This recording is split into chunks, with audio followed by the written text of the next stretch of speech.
Bharatiya Janata party आणि NDA या सर्व घटक पक्षांच्या बिहार युनिटचं अतिशय मनापासून अभिनंदन करतो आणि बिहारच्या जनतेचंही मनापासून अभिनंदन करतो आणि आभार मानतो की त्यांनी पंतप्रधान मोदीजींच्या नेतृत्वावर विश्वास ठेवून, नितीश कुमारांच्या सुशासनावर विश्वास ठेवून आणि आमच्या घटक पक्षाला त्या ठिकाणी एनडीएच्या माध्यमातून एक प्रचंड मोठं बहुमत दिलेलं आहे. आता जे काही ट्रेंड्स दिसत आहेत त्याच्यामध्ये कदाचित 2010चा रेकॉर्ड तुटू शकेल अशा प्रकारचा विजय हा या ठिकाणी प्राप्त झालेला आहे. विशेषतः मोदीजींच्यावर जो काही बिहारचा विश्वास आहे, जे काही मोदीजींवर प्रेम आहे ते यातनं आपल्याला दिसून पडतं आहे आणि नितीश कुमारांची जी छवी आहे एक स्वच्छ आणि प्रशासक म्हणून त्यावरही एक शिक्कामोर्तब करण्यात आलेला आहे. चिराग पासवान असतील किंवा मांझीजी असतील, उपेंद्र कुशवाहा असतील, असं एक अतिशय चांगलं या ठिकाणी आमची युती होती आणि त्या युतीला चांगल्या प्रकारे लोकांनी प्रतिसाद दिला आहे. दुसरं महत्वाचं असं आहे की या विजयानंतर खऱ्या अर्थानं काँग्रेस पार्टी आणि राहुल गांधी यांनी देशामध्ये जो विषारी प्रचार चालवलेला आहे त्याला जनतेने उत्तर दिलेलं आहे. सातत्याने संवैधानिक संस्थांचा अपमान करणं, संवैधानिक संस्थांच्या माध्यमातून चालणाऱ्या कारभाराला विरोध करणं, जनतेच्या मॅन्डेटला विरोध करणं, कुठेतरी आता जनतेला हे लक्षात येत आहे की आम्ही ज्या सरकारला निवडून देतो हा त्या सरकारचा अपमान नाही आहे, आमच्या मताचा अपमान आहे. त्यामुळे जोपर्यंत राहुल गांधी अशा प्रकारे संवैधानिक संस्थांचा अपमान करतील तोपर्यंत काँग्रेसची हालत हीच होईल. आज आपण बघा, एकीकडे आरजेडीची तर हालत खराब झालीच आहे, पण काँग्रेसची हालत त्याहीपेक्षा खराब आहे. काँग्रेस एमआयएमपेक्षाही खाली गेली आहे आणि एकत्रित कम्युनिस्ट पक्षांच्या ज्या जागा आलेल्या आहेत त्याहीपेक्षा काँग्रेस खाली गेलेली आहे. मला असं वाटतं की काँग्रेसच्या बिहारच्या इतिहासातला सर्वात कमी स्कोअर त्या ठिकाणी आलेला आहे. राहुल गांधींनी तिथे वोट चोरीचा मुद्दा चालवला, त्याच्यावर त्यांनी यात्रा काढली, त्यांनी नदीत उड्या टाकून बघितल्या, डान्स करून बघितला, पण लोकांचा विश्वास हा मोदीजींवर आणि नितीश कुमारांवरच आहे. आणि म्हणून मला असं वाटतं की या ठिकाणी जोपर्यंत काँग्रेस पार्टी आणि त्यांच्यासोबतचे पक्ष हे त्या ठिकाणी आत्मपरीक्षण करणार नाहीत तोपर्यंत ते निवडून येऊ शकत नाहीत. बिहारमध्ये जातीच्या वरती मतदान होतं असं बोललं जायचं, पण पहिल्यांदाच विकासाच्या मुद्द्यावरती मतदान होताना पाहायला मिळालं. बिहारमध्ये जातीच्या वरती मतदान होतं असं बोललं जायचं, पण पहिल्यांदाच असं दिसलं की विकासाचा मुद्दा, जातीचा मुद्दा मागे पडताना पाहायला मिळाला. मला असं वाटतं की सगळे मुद्दे बाजूला पडलेले आहेत आणि विकास आणि सुशासन हाच मुद्दा या निवडणुकीचा प्रमुख मुद्दा ठरलेला आहे. मोदीजी, नितीशजी आणि एनडीए हाच प्रमुख मुद्दा ठरला आणि त्यांच्यावर विश्वास दाखवलेला आहे. तुम्ही ज्या ज्या ठिकाणी प्रचार केला तिथे पण जागा निवडून आलेल्या आहेत. जेव्हा प्रचार केला होता तेव्हा चित्र काय होतं, वाटलं होतं का एवढा निकाल? निश्चितपणे हे लक्षात येत होतं की खूप चांगल्या परिस्थितीमध्ये एनडीए आहे. कारण बिहारमध्ये मागच्या निवडणुकीत मी स्वतः प्रभारी होतो आणि त्यावेळेस काही प्रमाणात जी काही अँटी इन्कम्बन्सी दिसत होती ती यावेळी कुठेही दिसली नाही. उलट एक प्रो इन्कम्बन्सी दिसून पडत होती.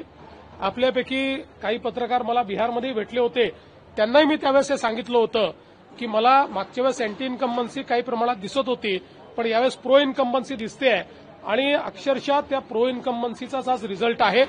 अर्थात आमच्यापैकी म्हणजे माझ्यासारख्या कार्यकर्त्याला हे वाटत होतं की 160च्या आपण पुढे जाऊ, पण त्याच्याही कितीतरी पुढे आम्ही गेलो.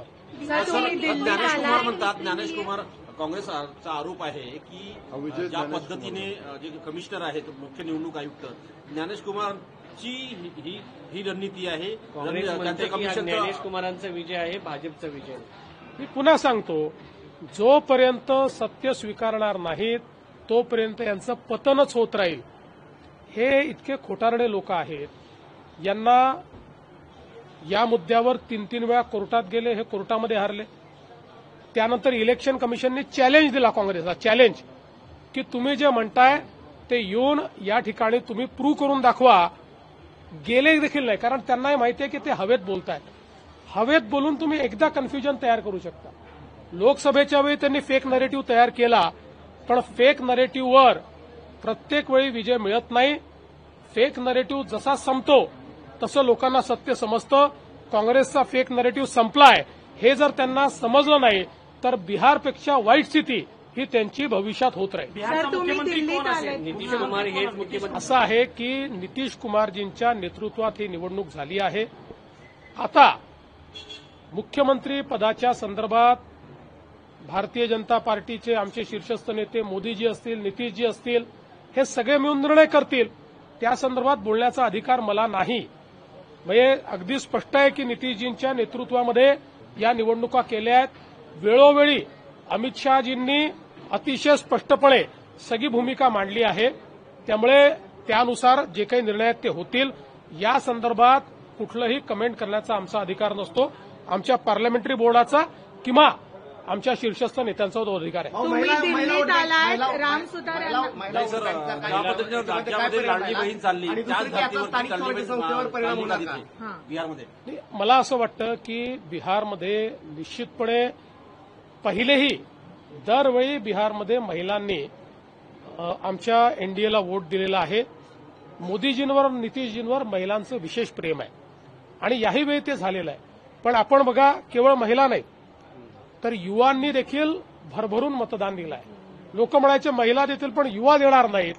आता युवांनी जे मतदान केलेलं आहे त्यातनं हे लक्षात घ्या की सगळ्यांना त्या ठिकाणी एनडीएच हवी होती आणि म्हणून एनडीएच त्या ठिकाणी जिंकली आहे. सर, तुम्ही दिल्लीत आलात, निगेटिव्ह एक मिनिट, तुम्ही दिल्लीत आलात, राम सुतारांना महाराष्ट्र भूषण पुरस्कार हे देण्यासाठी तुम्ही नेमकं आलात. निश्चितपणे आपण महाराष्ट्र भूषण जो महाराष्ट्राचा सर्वोच्च पुरस्कार आहे तो जे काही आपले ज्युरी होते त्यांनी राम सुतार जे अतिशय ज्येष्ठ अशा प्रकारचे शिल्पकार, मूर्तिकार, आर्टिस्ट आहेत, देशभरामध्ये त्यांच्या एवढ्या मूर्ती कोणीच आजपर्यंत तयार केलेल्या नाहीत. आयकॉनिक अशा सगळ्या शिल्पांमध्ये त्यांचाच हात आहे. 100 वर्ष त्यांनी वयाचे पूर्ण केलेले आहेत आणि म्हणूनच त्यांना महाराष्ट्र भूषण घोषित झाल्यानंतर आज आम्ही मुंबईमध्ये आलेलो आहोत, आम्ही दिल्लीमध्ये आलेलो आहोत आणि लवकरच आम्ही त्या ठिकाणी जाऊन त्यांच्या घरी जाऊन त्यांना महाराष्ट्र भूषण पुरस्कार देणार आहोत. बिहार में एनडीए को लैंडस्लाइड विक्ट्री मिली है. आपकी चाणक्य नीति वहां भी काम कर गई. आपने जहां जहां कैंपेन किया वो सारी सीट्स बीजेपी देगी. मैं सबसे पहले बिहार भारतीय जनता पार्टी और बिहार एनडीए गठबंधन को बहुत बहुत शुभकामनाएं देता हूं. ये जो हमारी जीत हुई है ये बिहार की जनता का मोदी जी पर विश्वास है, नीतीश जी पर विश्वास है और विशेष रूप से हमारे गृह मंत्री अमित शाह जी ने जिस प्रकार से इस सारे कैंपेन को शेप दिया ये उसका विजय है. मैं विशेष रूप से बिहार में जब गया था तब भी मैंने कहा था कि बिहार के मन में मोदी जी है और मोदी जी के मन में बिहार है. इसलिए बिहार में एक अच्छा विजय हमको मिलेगा और उसी प्रकार का एक लैंडस्लाइड जिसको कह सकते हैं इस प्रकार का विजय हमको मिला है. बिहार में सारे तबकों ने जातिगत व्यवस्थाओं को तोड़कर, चाहे वो महिलाएं हो, चाहे वो युवा हो, चाहे वो हमारे पिछड़े हो, चाहे अति पिछड़े हो, चाहे दलित हो, सभी ने हमारे एनडीए को वोट दिया है और एक बहुत बड़ा मैंडेट एनडीए को मिला है. साथ साथ बिहार ने एक सीख भी महागठबंधन को और विशेष रूप से कांग्रेस को दी है. कांग्रेस की हालत ऐसी हुई है कि एमआईएम की भी सीटें कांग्रेस से ज्यादा है और सारी कम्युनिस्ट पार्टियों की मिलाकर भी सीटें कांग्रेस से ज्यादा है. तो एक प्रकार से लोगों ने कांग्रेस को ये कहा है कि आप लगातार संवैधानिक संस्थाओं का अपमान करेंगे. भारत के संविधान ने निर्माण किया, चाहे वो कोर्ट हो, चाहे वो इलेक्शन कमीशन हो, चाहे वो आरबीआई हो, चाहे कोई भी संस्था हो, हर संस्था का आप अपमान करोगे और अलग अलग राज्यों में लोगों ने जो मैंडेट दिया है उस मैंडेट का अपमान करोगे तो हम कांग्रेस को वोट नहीं देंगे. कांग्रेस का पतन होगा कांग्रेस मट्टी पलित होगी। बिहार में कांग्रेस मट्टी पलित हुई है, क्योंकि इससे दूसरा शब्द ही नहीं दिखाई पड़ता। कांग्रेस के इतिहास में इतने कम वोट और इतने कम सीटें बिहार में उनको कभी भी नहीं मिली। तो एक प्रकार से उनका जो कैंपेन है, उस कैंपेन को करारा जवाब मिल चुका है। इसके बावजूद अगर वो नहीं सुधरेंगे तो अभी मिट्टी पलित हुए धीरे धीरे मिट्टी हो जाएगी। राज्यातला एक वेगळा प्रश्न आहे, राज्यातला एक वेगळा मतलब वही वोट चोरी का प्रूफ है, यही दिखा रहा है इतना बड़ा। देखिए, मैं तो ये कहता हूं कि वो मूर्ख ही हो सकता है कि जो अपनी गलतियों से सुधरता नहीं है। एक बार गलती करने वाले को मूर्ख नहीं कहा जाता, लेकिन बार बार गलती करने वाले को मूर्ख कहा जाता है। उनको ने फेक नैरेटिव लोकसभा के समय चलकर दिखाया, कुछ प्रमाण में यशस्वी भी हुए, लेकिन फेक नैरेटिव पर राजनीति नहीं चलती। सीधे उनका नैरेटिव बस्ट हुआ, उनका नैरेटिव बिल्कुल हार गया, और असली नैरेटिव जब लोगों तक पहुंचा तो लोगों ने उनको नकारना शुरू किया।